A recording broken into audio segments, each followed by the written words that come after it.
1 João capítulo 1, versículo 8. Se afirmarmos que estamos sem pecado, enganamo-nos a nós mesmos, e a verdade não está em nós. Esse tema é rejeitado pela maioria das pessoas. Esse tema ele é desacreditado pela mídia e pela fábrica do entretenimento, que é o cinema. Esse tema é desclassificado nas esferas jurídicas.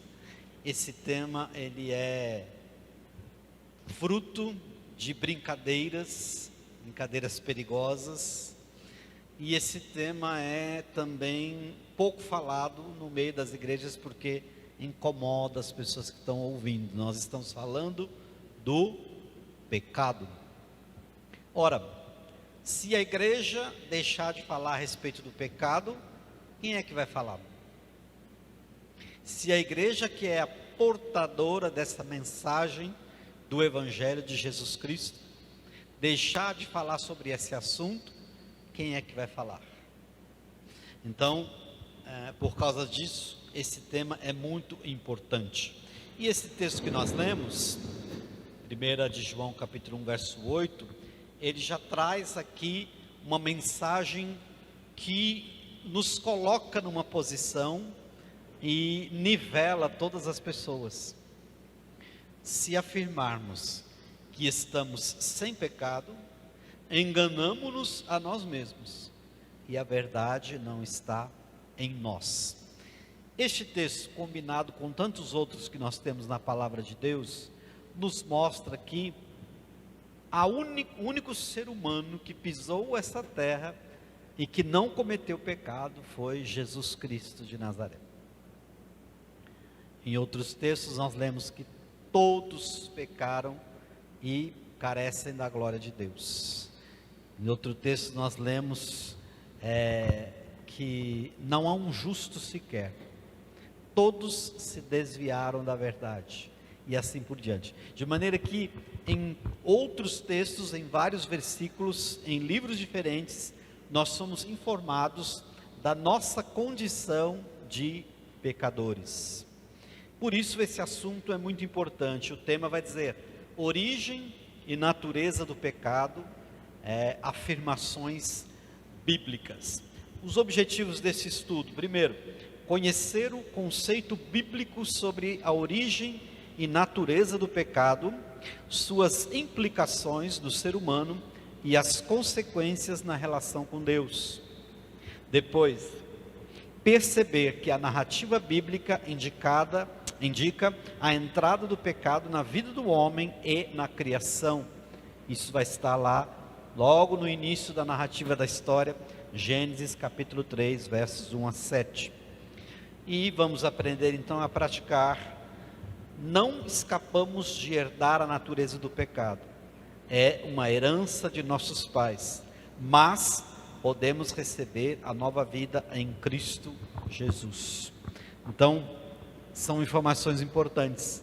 Primeiro, que o pecado existe, como ele entrou no mundo, como é que isso foi passando por todas as pessoas, a partir de Adão e Eva, mas também como é que nós podemos vencer o pecado. Então, vamos lá. Temos um outro texto muito interessante também, aliás, 3 textos que eu quero ler para introduzir então aqui o assunto. O primeiro está na carta de Tiago, capítulo 1, verso 13. Tiago, capítulo 1, verso 13, diz assim: quando alguém for tentado, jamais deverá dizer: estou sendo tentado por Deus, pois Deus não pode ser tentado pelo mal, e a ninguém tenta.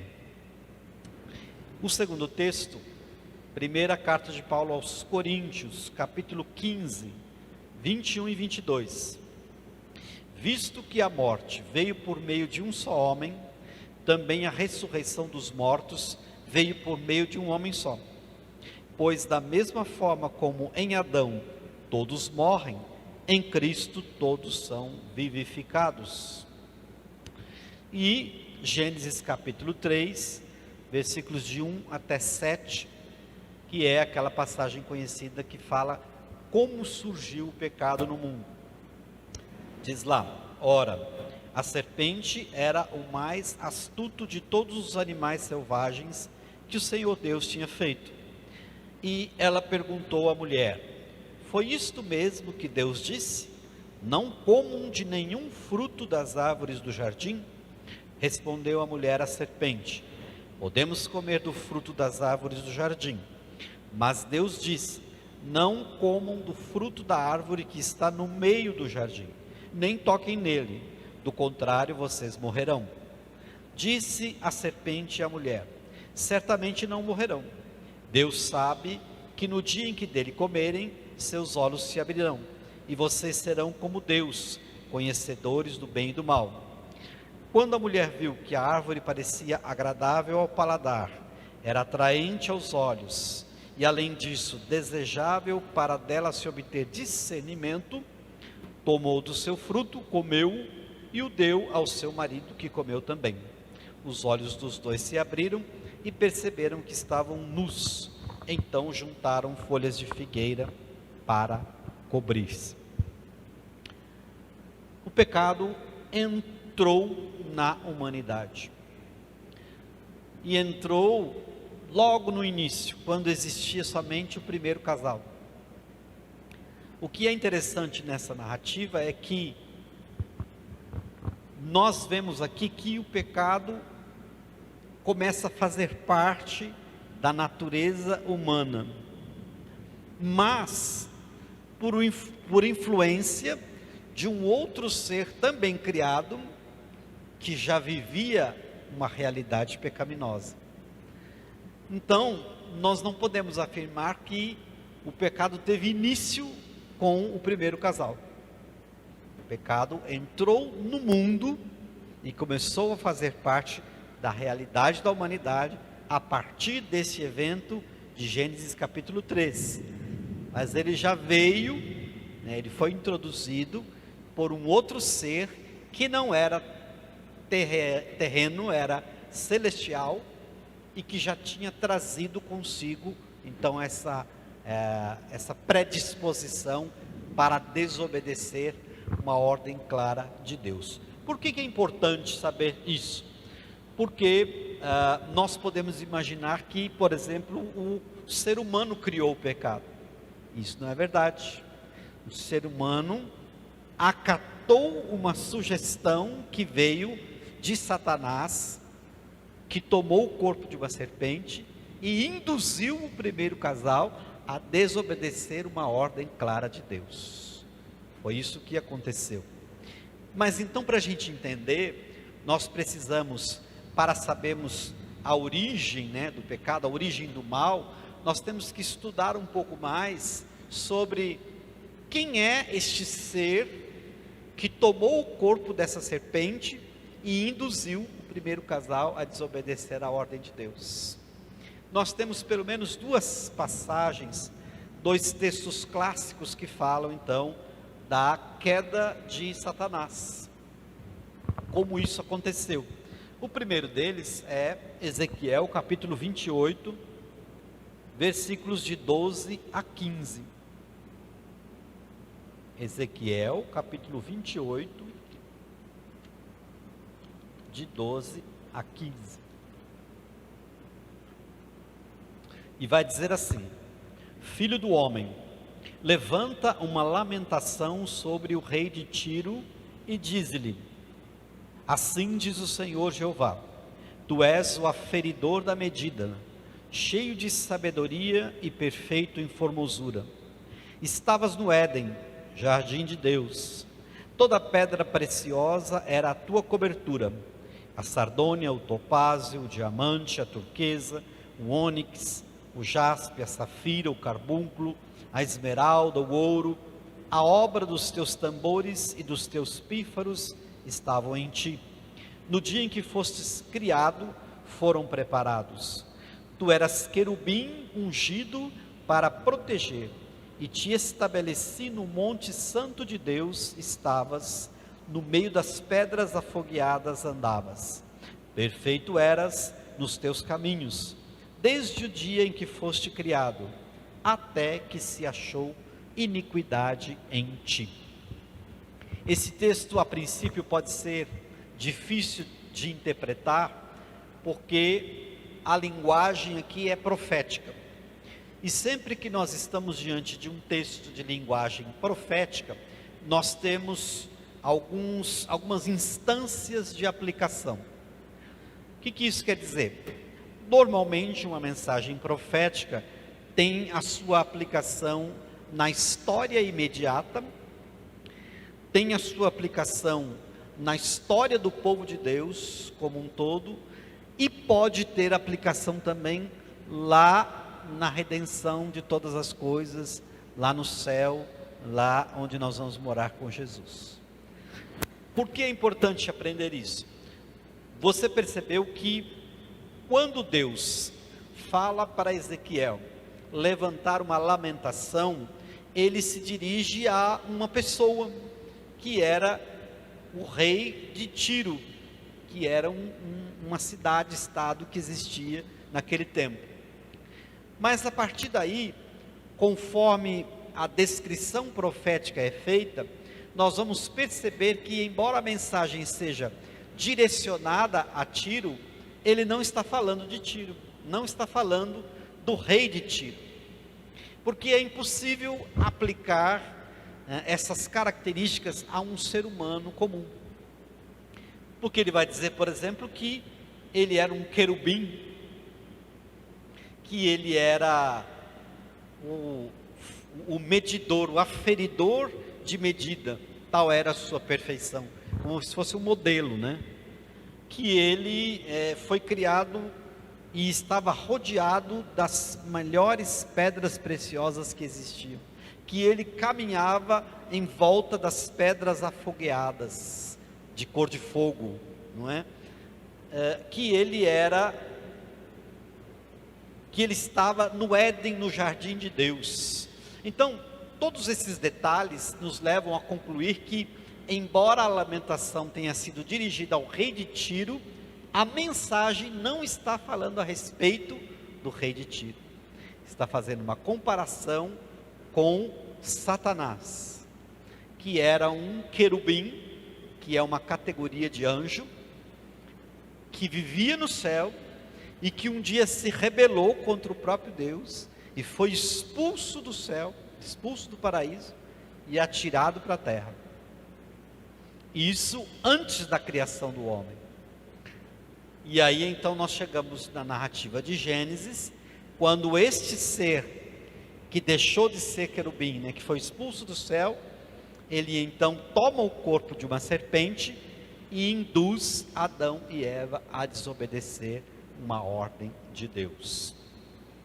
Existe um outro texto que é também explicativo a esse respeito, que está em Isaías capítulo 14, de 12 a 15.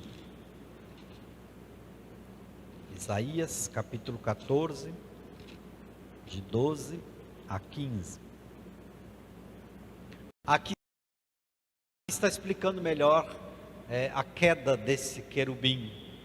Como caíste do céu, ó estrela da manhã, filho da alva, como foste lançado por terra, tu que debilitavas as nações. Tu dizias no teu coração: eu subirei ao céu acima das estrelas de Deus, exaltarei o meu trono e no monte da congregação me assentarei nas extremidades do norte. Subirei acima das mais altas nuvens e serei semelhante ao Altíssimo.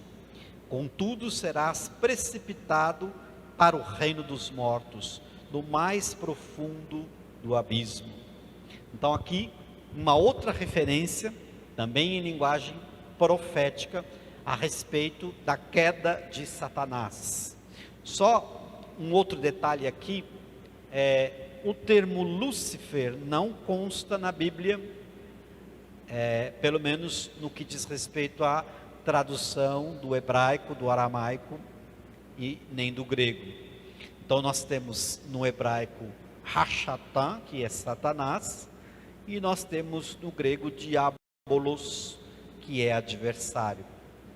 O termo Lúcifer, que é feito de luz, vem apenas na tradução para o latim, né? Na versão chamada Vulgata, que foi a tradução da Bíblia para o latim.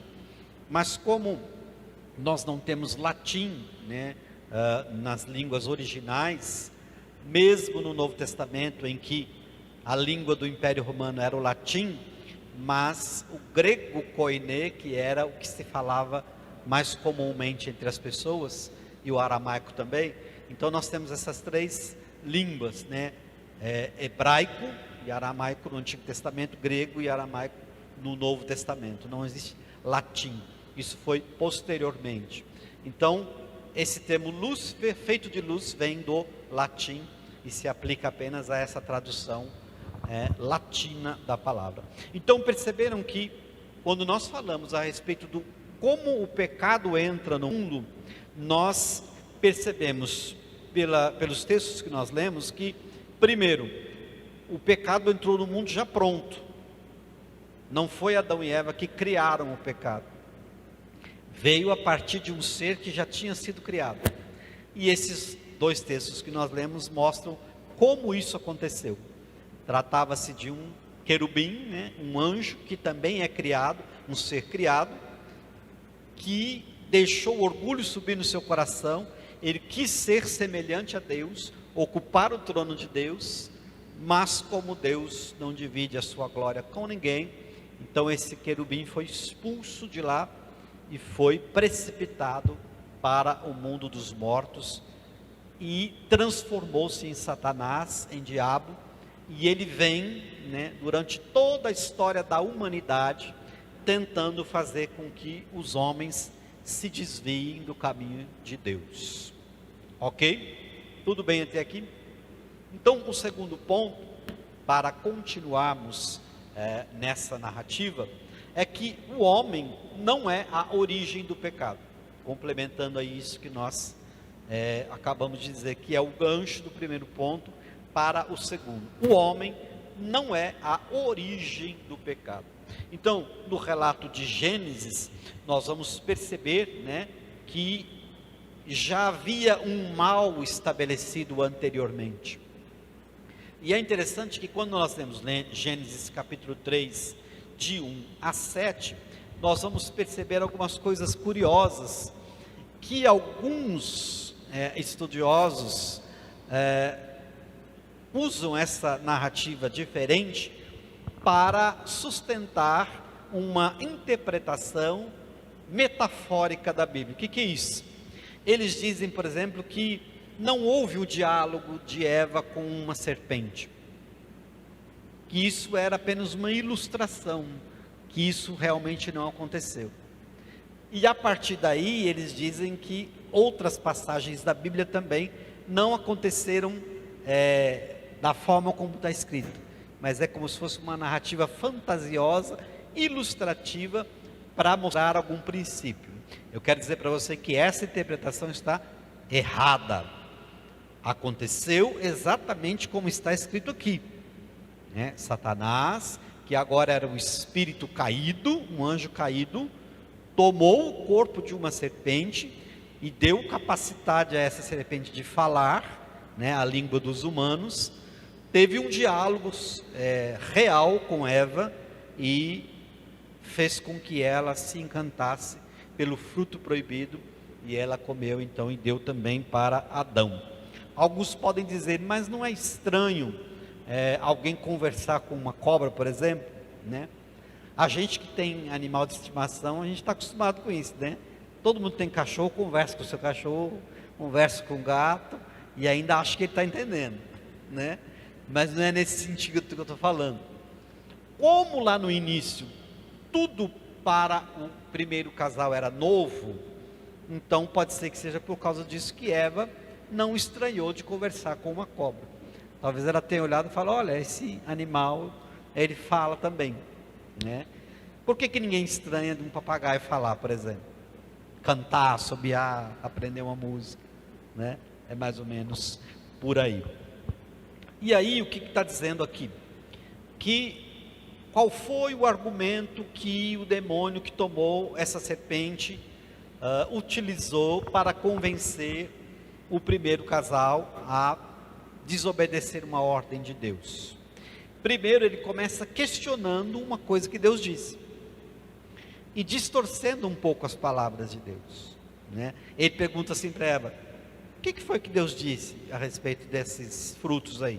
Não, ele disse que a gente pode comer de todos os frutos do jardim, menos daquele que está no meio do jardim, porque no dia que a gente fizer isso, a gente vai morrer. Aí em seguida Satanás já fala: é claro que vocês não vão morrer. Percebam a seriedade e a gravidade que está implícita nessa afirmação. Se Deus disse uma coisa e chega qualquer outro ser e diz o contrário, ele está indiretamente dizendo que Deus é mentiroso. Não é verdade?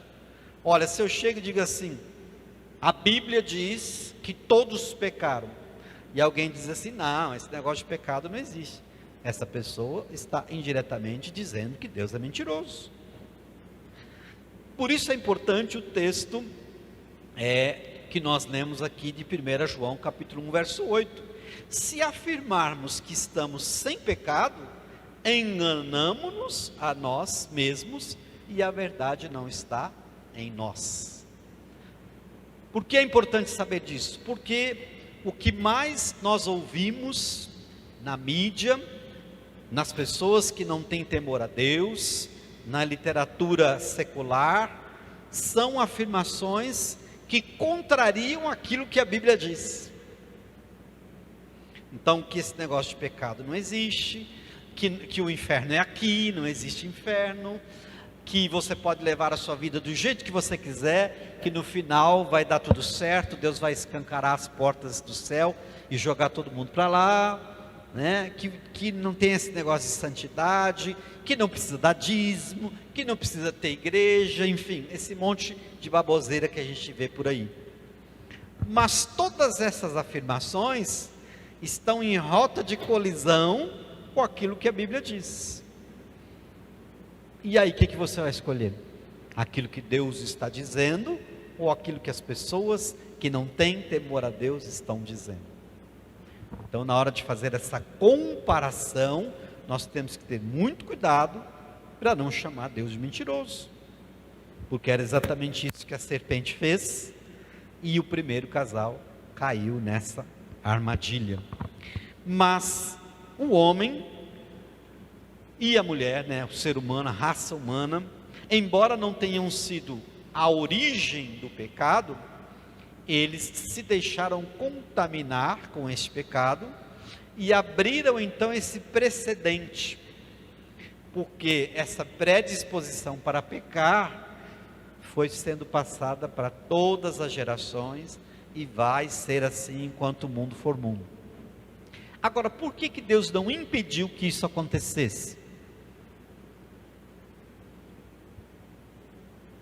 Porque Deus criou o ser humano livre. Nós temos algo que se chama livre-arbítrio. O que é isso? É liberdade para escolher. Porque se Deus não tivesse criado o ser humano com liberdade de escolher obedecê-lo ou escolher não obedecê-lo, nós não seríamos seres autônomos, nós seríamos robôs. Sabe aquele robôzinho que você dá a corda, põe no chão e ele vai? Acabou a corda, você tem que dar de novo, ou trocar a pilha. Ele faz somente aquilo que você quer. Mas o ser humano foi criado livre, e essa liberdade pressupõe escolher entre todas as coisas. Deus deseja que eu e você o amemos com liberdade de coração, por escolha. Ele não obriga ninguém a amá-lo. Jesus, que morreu por nós para nos salvar dos nossos pecados, também não obriga ninguém a segui-lo. Lembram-se daquele jovem rico que se aproximou de Jesus e perguntou assim: o que farei para herdar a vida eterna? Jesus disse: olha, vai, vende tudo que você tem, dá aos pobres, depois vem aí, siga-me. É claro que isso não é o padrão, né? É que Jesus identificou que o problema daquele jovem era o apego às coisas materiais. Então, enquanto ele não se livrasse daquilo, ele nunca ia seguir Jesus. Não significa que todo mundo tem que vender tudo que tem, dar para os pobres para seguir Jesus. Não é uma regra universal. Mas o que aconteceu? O jovem virou as costas e foi embora. E o texto diz, ele foi embora porque ele tinha muitas posses. E Jesus não saiu atrás dele correndo, dizendo assim, não, volte aqui, vamos conversar, não precisa vender tudo não, venda só uma parte. Não, ele deixou aquele jovem embora. Por quê? Porque ninguém é obrigado a seguir a Jesus, nós somos livres. Mas aquele que decidir segui-lo, tem que seguir e obedecer, conforme tudo que está escrito neste livro. E Deus criou o ser humano com essa liberdade de escolher. E por causa dessa liberdade que foi mal utilizada, então, eles caíram nas palavras enganosas de Satanás. E aí aconteceu tudo aquilo que a gente viu na outra semana, lembra que a gente falou? Que o pecado deteriorou todas as relações, né? Do homem para consigo mesmo, do homem para com seu semelhante, do homem com o meio ambiente, do homem para com Deus. Todas essas relações, nessas dimensões, foram afetadas negativamente. Mas embora o ser humano não seja a origem do pecado, ele então abriu um precedente, abriu uma porta perigosa após ele ouvir então a mentira de Satanás e não aceitar uma ordem clara de Deus. E o texto vai dizer que depois que isso aconteceu, em Gênesis 2:25, ora, um e outro, o homem e a sua mulher, estavam nus e não se envergonhavam. Por quê? Porque eles eram perfeitos, porque eles eram inocentes, porque não havia ainda o mal, a malícia, o descontentamento consigo mesmo, a deterioração do referencial daquilo que nós buscamos no outro. Não havia nada desse tipo de olhar diferente, de comparação, de competição, de depreciação. Não existia nada disso. Mas depois que o pecado veio, essa inocência foi perdida, e eles então perceberam que não tinha mais condição de continuar a viver como eles estavam vivendo. E a narrativa vai dizer que imediatamente eles pegaram folhas de figueira e cobriram então as suas partes que eles não queriam que fosse mostrado. Depois Deus foi e fez para eles outras vestes com peles de animais. E aqui dois princípios importantes. Primeiro, tudo aquilo que o homem tenta arranjar para cobrir os seus pecados não dá certo, porque a folha da figueira em breve iria secar, cair e não serviria para nada. E a segunda coisa, aquilo que é providência de Deus para cobrir o pecado é sim algo que dura o tempo que é preciso, porque pele de animal dura a vida inteira.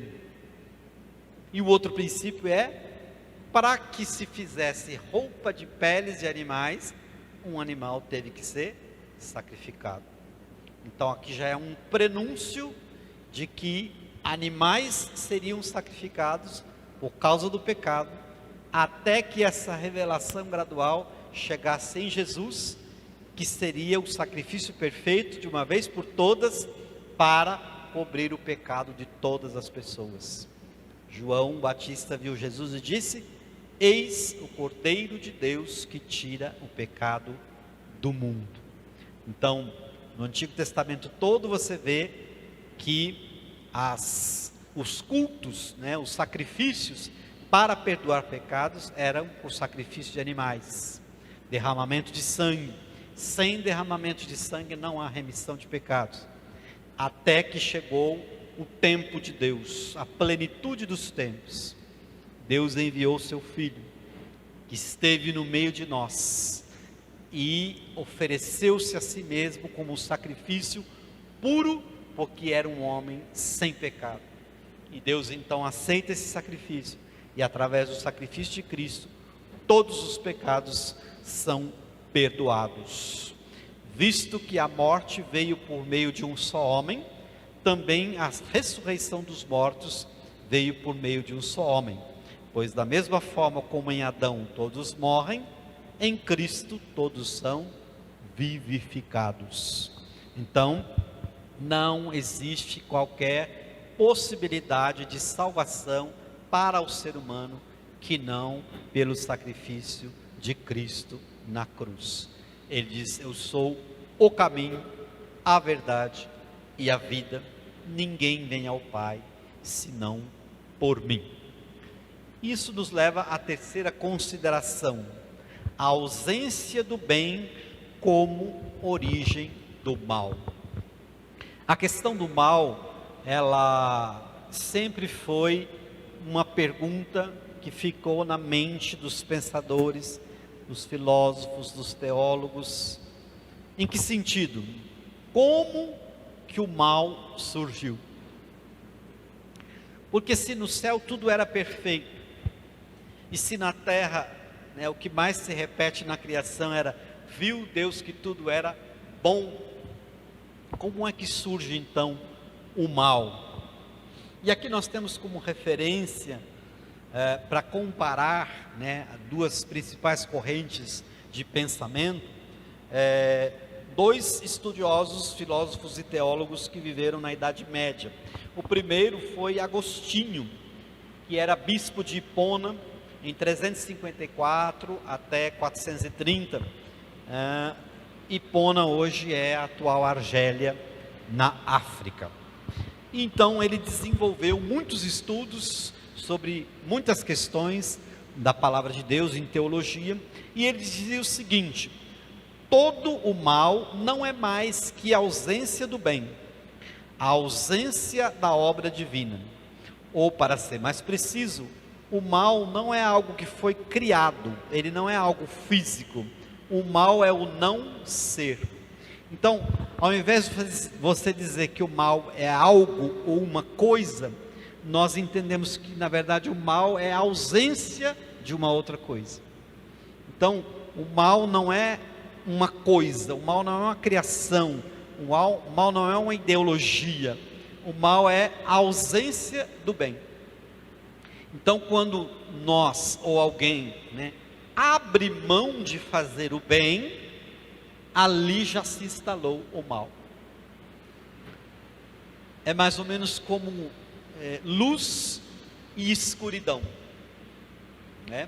A escuridão é a ausência de luz, mais ou menos nesse sentido.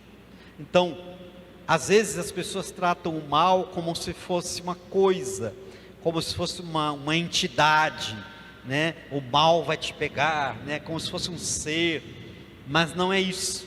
O mal é ausência de bem, ausência de bem. Mas existe um outro teólogo desse mesmo tempo, chamado Pelágio. Ele tinha uma posição um pouco diferente, ele acreditava que o ser humano, mesmo após a queda, ou seja, mesmo depois que Adão e Eva pecou, continuava com a sua alma pura e inocente, podendo então escolher pecar ou não. E aí, quando nós ouvimos isso, nós vamos perceber que muitas pessoas, inclusive alguns segmentos religiosos evangélicos, estão pensando dessa forma, pregando dessa forma, mas isso é um pensamento totalmente antibíblico. Como é que mesmo depois da queda, o homem pode continuar puro? Se a Bíblia nos informa que somente o sangue de Jesus Cristo é que nos purifica de todo pecado.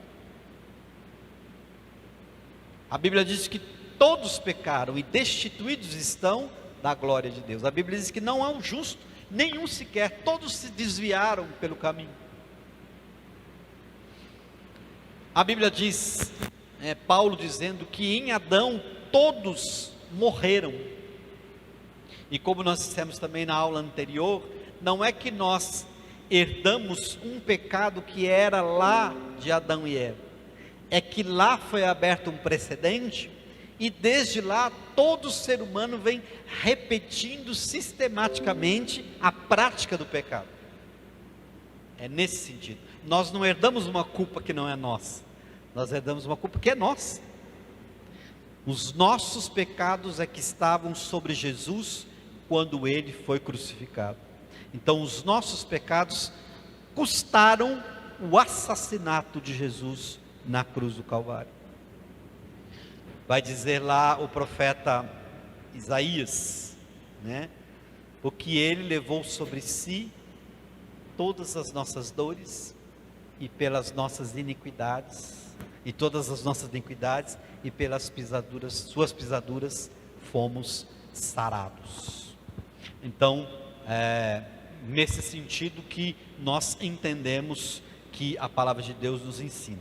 Agora, Romanos capítulo 8, versos 1 e 2, nós temos o seguinte: portanto, assim como por um só homem entrou o pecado no mundo, e pelo pecado a morte, assim também a morte passou a todos os homens, porque todos pecaram. Romanos 5,12. Depois Romanos 5,23. Pois todos pecaram e carecem da glória de Deus. Depois Romanos 5,17. Se pela ofensa de um, e por meio de um só reinou a morte, muito mais os que recebem a abundância da graça e o dom da justiça reinarão em vida por meio de um só, a saber, Jesus Cristo. E ainda Romanos 6,23, porque o salário do pecado é a morte, mas o dom gratuito de Deus é a vida eterna em Cristo Jesus, nosso Senhor. E ainda Romanos capítulo 8, 1 e 2, agora pois já nenhuma condenação há para os que estão em Cristo Jesus, porque a lei do Espírito da vida em Cristo Jesus te livrou da lei do pecado e da morte. Percebam então que a palavra de Deus não apresenta somente o problema, mas dá também a solução para o problema. Então, nós vivemos tempos em que as pessoas não querem nem ouvir falar de pecado, porque isso as incomoda muito, porque as pessoas não querem abandonar a prática do pecado. Alguns poderiam dizer o seguinte: mas depois que nós recebemos Jesus Cristo, depois que nós somos selados com o Espírito Santo, nós deixamos de ser pecadores? Não, mas existe uma diferença. O pecado na vida daquele que já recebeu Jesus, ele é um acidente de percurso, que é diferente de você ter a prática do pecado porque você gosta ou porque você não se importa. Então, existem pessoas que são corruptas, existem pessoas que são imorais, existem pessoas que prejudicam os outros, existem pessoas que destroem a vida de outros e não vê problema nenhum nisso. Alguns fazem isso até com muito gosto. Então, muito diferente disso é você abominar essas práticas, tentar viver a sua vida o mais santo possível, e nos momentos em que você escorrega, ou acontece algum deslize, você já vai, o Espírito Santo já te fala, e você pede perdão a Deus, você confessa aquele pecado, e Deus então restaura novamente a comunhão. Aquele que confessa o seu pecado e abandona o pecado, encontra em Deus a salvação. Então, é assim que a palavra de Deus nos trata. É disso que a palavra de Deus fala a respeito do pecado. É assim que nós devemos andar em novidade de vida. E ainda em Romanos, capítulo 6, de 12 a 14, nós temos o seguinte: não reine, portanto, o pecado em vosso corpo mortal, de maneira que obedeçais às suas paixões, nem ofereçais cada um dos membros do seu corpo ao pecado, como instrumentos de iniquidade, mas oferecei-vos a Deus, como ressurretos dentre os mortos, e os vossos membros a Deus, como instrumentos de justiça, porque o pecado não terá domínio sobre vós, pois não estáis debaixo da lei, e sim da graça. Sabe quem foi que escreveu isso? A mesma pessoa que escreveu assim: miserável homem que sou, o bem que eu quero fazer eu não faço, o mal que eu não quero, esse eu pratico. Quem me livrará do corpo dessa morte? Graças a Deus que temos a vitória por Cristo Jesus. Então, a mesma palavra que diz que nós devemos oferecer todo o nosso ser, o nosso corpo, como instrumentos de justiça, ela vai nos dizer que sozinhos nós não vamos conseguir fazer isso. Nós precisamos do poder do Espírito Santo em nós. E é esse Espírito Santo que vai tornar possível nós evoluirmos a cada dia num processo de santificação, buscando as coisas de Deus. Porque sem santificação ninguém verá o Senhor. O que é que o Espírito Santo faz? Ele nos convence do pecado, da justiça e do juízo. E quando o Espírito Santo convence, nós abandonamos, confessamos, começamos de novo, e aí então a nossa comunhão é restaurada novamente com Deus. Deu para entender? Perceberam como que é a doutrina do pecado? Como é que funciona? Qual foi a origem? Como tudo aconteceu? O que isso tem a ver comigo e com você? O que nós temos que fazer para lidar com esse problema? O que Deus espera de cada um de nós? O que é que a Bíblia nos orienta?